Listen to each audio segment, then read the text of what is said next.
कोलकाता में कोई क्या प्रोटेस्ट करेंगे आप लोग 10 डेज के बाद? हम लोगों ने बहुत क्लियरली बोला है कि 10 दिनों में हमारी बातें नहीं मानी गई तो हम बांकुरा का जो जिला कार्यालय है उसका घेराव करेंगे। Thank you. हमारे सीजेपी के जितने भी साथी हैं उनके साथ किस तरह से आगे संगठन को बढ़ाया जाए, स्कूल ठीक करो कैंपेन को किस तरह से हम बंगाल के गांव-गांव तक लेकर जा पाए, इस बारे में मीटिंग थी। कल भारत सभा हॉल हमने बुक कर लिया था। आज जब हम वहां पर गए तो उन्होंने बोला कि हमारे ऊपर भाजपा के जो लोकल लीडर्स हैं उनका बहुत ज़्यादा प्रेशर है, तो आपकी मीटिंग यहाँ पर नहीं कर पाएंगे। बंगाल में भाजपा सरकार को आए हुए 4 महीने हुए हैं। ये सरकार बड़ी आसानी से कह सकती थी कि हम सरकारी स्कूलों पर काम करेंगे, आप हमें थोड़ा समय दीजिए। बंगाल में शिक्षा व्यवस्था कैसे सुधारी जाए आप बताइए, हम मिलकर आपके साथ काम करेंगे। हम अभी आए हैं, आपके साथ मिलकर बंगाल की शिक्षा व्यवस्था को सुधारेंगे। लेकिन बंगाल की सरकार ने पिछले 2-4 दिनों में क्या किया? हमारा वॉलंटियर जो वहां पर स्कूल का ऑडिट करने गया, उसके परिवार के साथ मारपीट की, उसके पिता की हत्या कर दी। एक शांतिपूर्वक इंटरनल मीटिंग जिसमें हम सिर्फ ये रणनीति बना रहे थे कि किस तरह से बंगाल के स्कूलों को सुधारा जा सके, उस बारे में डिस्कशन करते हैं। आपने डरा धमकाकर उस मीटिंग हॉल को कैंसिल करवा दिया। आप अगर यही करने आए हैं तो हम ये लिख कर दे सकते हैं कि बहुत जल्दी बंगाल की जनता आपसे त्रस्त होने वाली है। समय है, सुधर जाइए, बंगाल की शिक्षा व्यवस्था पर काम कीजिए। बहुत दिक्कतें हैं। 2000 से ज्यादा स्कूल बंगाल में पिछले कुछ सालों में बंद हुए हैं। बांकुड़ा डिस्ट्रिक्ट जहां पर हम मौजूद थे वहां पर 200 से ज्यादा सरकारी स्कूल बंद हुए हैं। हजारों टीचर्स सुप्रीम कोर्ट के डिसीजन के बाद से उन्होंने अपनी नौकरी खो दी।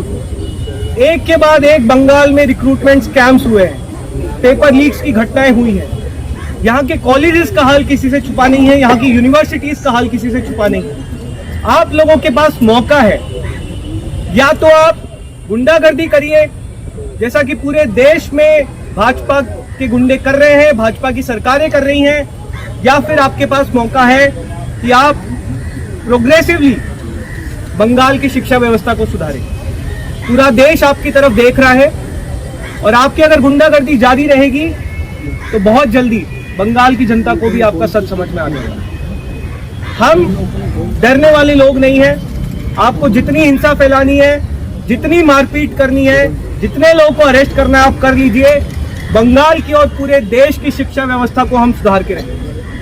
किसी के कुछ सवाल है तो हमने एक सवाल है, देखिए आप जैसे स्कूल और एजुकेशन की बात कर रहे हैं, बंगाल में एक बहुत सालों से कॉलेज और यूनिवर्सिटी में चुनाव जो है, छात्र संगठन और उसके चुनाव बिल्कुल ठप पड़ा हुआ है। हो सकता है आने वाले दिनों में होने की गुंजाइश, क्या उस चुनाव में आपकी पार्टी या फिर आपकी भागीदारी रहेगी या फिर मेनस्ट्रीम स्टूडेंट ऑर्गेनाइजेशन से उसके साथ आप सपोर्ट एक्सटेंड करेंगे? ऐसा कुछ छात्र संघ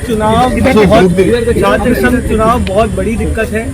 मैं राजस्थान से आता हूँ, राजस्थान में बहुत सालों से छात्र संघ चुनाव नहीं हुए हैं और ये किसी एक पॉलिटिकल पार्टी का मुद्दा नहीं है, ये हमारे पूरे देश में छात्रों का मुद्दा है। कोई भी पॉलिटिकल पार्टी अगर डेमोक्रेसी में बिलीव करती है तो वो तुरंत अपने राज्य में छात्र संघ चुनाव की बहाली करे। जहाँ तक कॉकरोच जनता पार्टी का सवाल है, हम लोगों ने बहुत कॉन्शियसली, बहुत डिटेल डेलिब्रेशन के बाद ये निर्णय लिया था कि हम लोग एक पॉलिटिकल प्रेशर ग्रुप की तरह काम करेंगे। हम लगातार युवाओं के मुद्दे उठाते रहेंगे, चाहे वो स्कूल्स की बात हो, चाहे कॉलेजेस की बात हो, चाहे यूनिवर्सिटीज की बात हो। एक्टिव पॉलिटिक्स करने के लिए बहुत लोग हैं। हमारी जिम्मेदारी है उन सभी लोगों को अकाउंटेबल बनाना और वो हम पूरी जिम्मेदारी के साथ करेंगे। बंगाल की रणनीति जो बताया है, क्या आपका फ्यूचर प्लान क्या है? बंगाल में अभी कॉकरोच जनता पार्टी का पूरा फोकस स्कूल ठीक करो कैंपेन पे है। जब जंतर मंतर पर प्रोटेस्ट हो रहा था तो बहुत सैकड़ों हजारों की संख्या में बंगाल से लोग दिल्ली आए थे। हमें बहुत गर्व है, बंगाल ने हमेशा इस देश को शिक्षा के क्षेत्र में दिशा दिखाई है और बहुत दुख की बात है कि पिछले कुछ सालों में बंगाल में शिक्षा की इस तरह की दुर्दशा हुई है, चाहे वो स्कूल्स की बात हो, चाहे यूनिवर्सिटीज की बात हो। तो अभी हम लोग का पूरा फोकस स्कूल ठीक करो कैंपेन पे रहेगा और इसी कैंपेन के थ्रू हम धीरे धीरे बंगाल के हर जिले में, हर गांव में, हर शहर में अपना संगठन बनाएंगे और यही कॉकरोचेस आगे जाके शिक्षा के मुद्दे पर काम करेंगे, सरकार को जवाबदेह बनाएंगे। बंगाल में एक छात्र आंदोलन की जो जीत हुई है उसके मामले में क्या बताएंगे? नहीं, हम देखिए बहुत ज़्यादा खुश हैं कि झारखंड में जिस तरह का आंदोलन देवेंद्र नाथ महतो की नेतृत्व में लड़ा गया, उस आंदोलन की कल जीत हुई है। हम पहले दिन से इस आंदोलन के समर्थन में थे। मैंने DK ने कई बार महतो जी से और पूरी टीम से बात भी की है। हमारे जो कोर टीम के लोग हैं जिन्होंने एक्चुअली जंतर मंतर की प्रोटेस्ट को लीड किया था, उसे ऑर्गेनाइज किया था, वहाँ पर पहले दिन से मौजूद थी। तो हमें बहुत खुशी है कि उन छात्रों को न्याय मिला, लेकिन उनको न्याय के लिए इतने दिनों का इंतजार करना जरूरी नहीं। ये बातें झारखंड सरकार पहले भी मान सकती थी। जिस तरह का लाठीचार्ज 10 तारीख को इन बच्चों के साथ हुआ, उसकी जरूरत नहीं थी।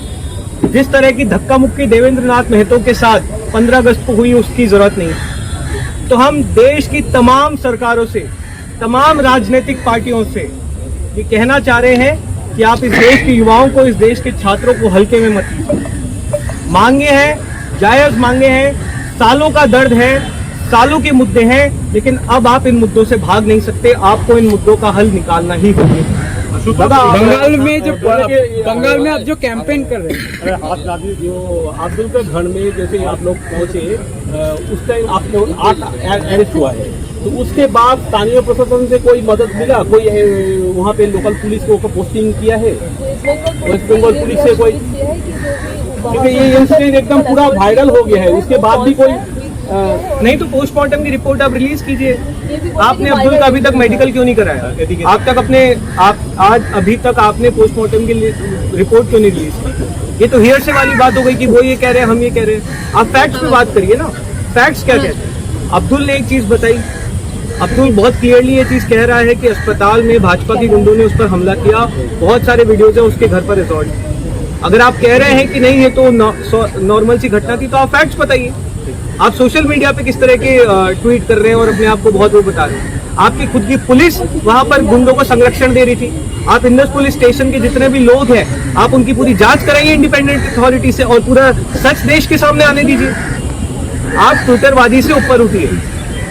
आप जमीनी हकीकत इस देश के लोगों को बताइए। और अगर आपको लग रहा है कि आप गुंडागर्दी कर सकते हैं, तो आपने अभी तक बंगाल के कॉकरोचेस को देखा नहीं। ये जो डायलॉग में इंगेज ना करने का इनका सिस्टम है, वो इनको बदलना ही पड़ेगा। आपको अगर लग रहा है कि आप डरा धमका कर लोगों को रोक देंगे, तो कुछ दिन तक चलेगा। उसके बाद वो लोग भी आपके खिलाफ खड़े हो जाएंगे, तो आप कहीं मुंह दिखाने लायक नहीं छूटेंगे। मैं आज भाजपा को एक आइडिया देता हूँ। अगर आप सही में जेनजीज के लिए कुछ करना चाहते हैं, क्यों नहीं आप आगे होकर बताइए कि हम स्कूल एजुकेशन को रिफॉर्म करने के लिए ये 5 चीजें करेंगे। आप करिए, आपको पूरा मौका दे रहे हैं, हम सपोर्ट करेंगे। आप बताइए कि आप 5 स्कूल एजुकेशन को सुधारने के लिए ये रिफॉर्म्स करेंगे। इस देश में जो 95,000 स्कूल पिछले कुछ सालों में बंद हुए हैं, उनको खोलने के लिए आप क्या करेंगे? हमारे पब्लिक एजुकेशन का बजट बढ़ाने के लिए आप क्या करेंगे? हम समर्थन करेंगे आपका। लेकिन अगर आपका रिस्पॉन्स सिर्फ और सिर्फ गुंडागर्दी करना, मारपीट करना, इवेंट्स वालों को धमका के उनके हॉल्स की बुकिंग कैंसिल करवाना यही रहेगा, तो ये अब ज्यादा दिन चलने वाला नहीं है। देश में लोगों का डर खत्म हो गया है। आपने इवेंट कैंसिल करा दिया, लेकिन आप कब तक इवेंट कैंसिल कराओगे? That brings us to the question, Ashutosh, what happened with the booking cancellations? Bharat Sabha में we heard that they had taken advance amount and they backed out. Bharat सभा में हम लोग कल हम लोगों की बातचीत हुई थी, बहुत विस्तार में बातचीत हुई थी। जब हम बागपुरा से वापस आ रहे थे, तो उन्होंने हमें सिर्फ इतना बोला था कि आप लोगों की बुकिंग कंफर्म है, आप लोग कल सुबह आइए, अपनी रिसीट ले जाइए, जो भी पेमेंट है उसको कीजिए। आज सुबह जब हमारी टीम वहाँ पर पहुँची, तो उन्होंने बोला कि हम यहाँ पर आपको बुकिंग नहीं दे सकते हैं, क्योंकि भाजपा के जो वहाँ के लोकल लीडर्स हैं, उनकी तरफ से हमें धमकी भरे कॉल है।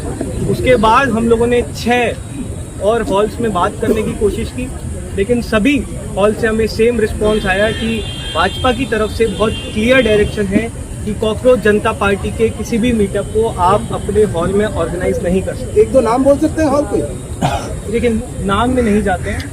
लेकिन आप लोग कुछ बात पे एक्शन लेंगे, क्योंकि ये आपका कोई सरकारी अगर कोई ले सकता है, उसको भी अगर वो देगा, तो ये आप देखिए, ये बहुत साफ है। आप इस तरह की जो हरकतें करेंगे, उससे मूवमेंट और बड़ा होगा। और प्रेस क्लब आप लोग को डराएंगे, धमकाएंगे, आप मारपीट करेंगे तो इससे आप और ज्यादा इस मूवमेंट को बढ़ा करेंगे। ये जनरेशन डरने वाली जनरेशन नहीं है। इस जनरेशन के साथ मारपीट करके उनको जेल में भेज के आप चुप नहीं करा सकते। इनफैक्ट आप जितना ज्यादा ये चीज करोगे, ये जनरेशन उतनी ज्यादा खड़ी होगी। अभी भी समय है, सुधर जाइए, बात करिए, फीडबैक लीजिए, रिफॉर्म्स लेके आइए। आपके पास मौका है, आपके पास मौका है अपने मॉडल को चेंज करने का, लोगों के असल मुद्दों को हल करने का। अपनी रणनीति बदलिए, वरना बहुत जल्दी बहुत देर हो जाएगी और फिर आपके पास मौका नहीं होगा अपनी गलती को सुधारने टीएमसी का जमाना में सबसे ज्यादा करप्शन हुआ है इस स्टेट में, और आप लोग बोल रहे हैं टीएमसी आप लोगों का पास है। तो लास्ट 15 वर्ष में कौन सा टीएमसी का अमल में सबसे बड़ा एजुकेशन सिस्टम में करप्शन हुआ है, इसका एजुकेशन मिनिस्टर भी जेल गया था। आप लोग का क्या रिएक्शन? हम लोगों ने बहुत क्लियरली बोला है, this is not about the political party. अगर टीएमसी की सरकार होती तो यही सवाल हम टीएमसी से भी कर रहे थे। आज भाजपा की सरकार है तो हम उनसे सवाल करें। हम लोग यहाँ पर वोट मांगने नहीं आए, हम लोग यहाँ पर किसी पॉलिटिकल पार्टी के साथ अलायंस करने नहीं आए। हम लोग यहाँ पर सरकारी स्कूल ठीक करवाने आए हैं, हम यहाँ की शिक्षा व्यवस्था को सुधार रहे हैं। मैं फिर कह रहा हूँ, बंगाल सरकार के पास मौका है। आप कह सकते हो कि आप 4 महीने हुए हैं, आप सुधारेंगे। आप बताइए बंगाल की जनता को कि आप क्या क्या सुधार लागू करेंगे और हम स्वागत करेंगे। वरना आप जो अभी रणनीति अपना रहे हैं आप अपनाते रहिए, गुंडागर्दी करिए, धमकाइए, मारपीट करिए, वही करिए जो देश में बाकी राजनीतिक पार्टियां कर रही हैं, बाकी जो भाजपा की सरकारें हैं वो कर रही है। वो तो बंगाल में पिछले कुछ सालों में, कुछ दशकों में जिस तरह का हाल हुआ है, चाहे वो शिक्षा व्यवस्था का हो, चाहे वो अर्थव्यवस्था का हो, वो पूरे देश ने देखा। बंगाल के जेनजी से, जेन अल्फा से हम सिर्फ एक रिक्वेस्ट करेंगे, आप लोगों को अपने हक के लिए खड़ा होना। आप लोगों को राजनीति से ऊपर उठकर अपने स्कूलों के लिए लड़ना होगा, अपने कॉलेजेस के लिए लड़ना होगा, अपनी यूनिवर्सिटीज के लिए लड़ना होगा। और कॉकरोच जनता पार्टी आप लोगों के साथ खड़ी है, आपके पीछे खड़ी है। गवर्नमेंट का सभी आया है। नेट का जो एग्जाम है, एनटीए ने डिक्लेयर किया है 3 सब्जेक्ट पर एनटीए को स्क्रैप करने के लिए आप लोगों का मांग था। नीट चला गया, उसके बाद नेट का मौका आ गया, आप बोल रहे हैं कि 3 exam. NTA is one of the most incompetent bodies in this, incompetent institute in this country. हम लोगों ने बहुत साफ शब्दों में बोला है कि एनटीए को आप ट्रांजिशन करा के एक टेक्निकल एजेंसी बनाइए। आप एग्जाम्स ठीक से नहीं करा पा रहे हैं, यू हैव फेल्ड। एनटीए को एक प्राइवेट ऑर्गेनाइजेशन की तरह ट्रीट किया गया है, जहां पे सिर्फ भ्रष्टाचार हुआ है और जहां पर सिर्फ पेपर लीक हुआ है। हम फिर से सरकार से मांग करते हैं कि एनटीए को आप डिसॉल्व कीजिए, सरकारी जितने भी परीक्षाएं हैं उनकी प्रॉपर ऑडिटिंग कीजिए, उनकी एंड टू एंड मैपिंग कीजिए। किसी भी तरह की चूक नहीं होनी चाहिए। जब तक आप स्ट्रक्चरल रिफॉर्म्स नहीं लेकर आएंगे, पेपर लीक रुकने वाले नहीं हैं। हम पढ़ रहे थे कि वहाँ पर ग्रामेटिकल मिस्टेक्स हुई है और इस तरह की टेक्निकल मिस्टेक्स हुई हैं। ये अगर एनटीए जैसी सेंट्रल संस्था करा रही है तो हम देश के बाकी संस्थानों से क्या उम्मीद करें? और डिजिटल जैसे हमने देखा कि सीजीपी का जैसे लोगों से तैयार हुआ, एक देखा जा रहा है कि दिमागी नक्सल करके जो विवाद चल रहा है, कल उसका सोशल मीडिया प्लेटफॉर्म तैयार हो रहा है, लाखों की तादाद पर लोग जुड़ रहे हैं। इसको सीजीपी किस तरीके से देखते हैं? मैं फिर से भाजपा से एक ही रिक्वेस्ट करूंगा, आपका जो 15 साल का प्लेबुक है, जिसमें आप सबसे पहले लोगों को पाकिस्तानी बताते हैं, एंटी नेशनल बताते हैं, पहले अर्बन नक्सल बोलते थे, अब दिमागी नक्सल बोलने लग गए। चलिए कम से कम ये तो मान रहे हैं कि लोगों में दिमाग है। उसके बाद आप मारपीट करते हैं, हिंसा फैलाते हैं, झूठ फैलाते हैं, प्रोपेगेंडा फैलाते हैं, मिस इन्फॉर्मेशन फैलाते हैं। थोड़ा सा अपनी प्लेबुक चेंज करिए। पढ़े लिखे लोग यहाँ पर लड़ाई लड़ रहे हैं, पढ़े लिखे लोग आंदोलन कर रहे हैं। आपकी प्लेबुक पुरानी हो चुकी है, 12 साल से ये प्लेबुक चल रही है, कुछ नया लेकर आइए।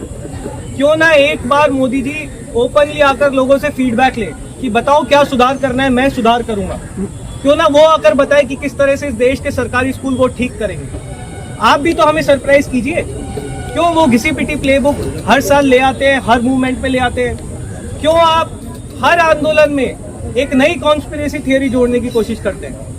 भाजपा के हिसाब से इस देश में जो भी हो रहा है, जो उनकी सरकार के अनुकूल नहीं है, जो उनकी सरकार के अलाइड नहीं है, वो ही कॉन्स्पिरेसी है। या तो डीप स्टेट की कॉन्स्पिरेसी है, या अमरीकियों की कॉन्स्पिरेसी है, या चाइना की कॉन्स्पिरेसी है।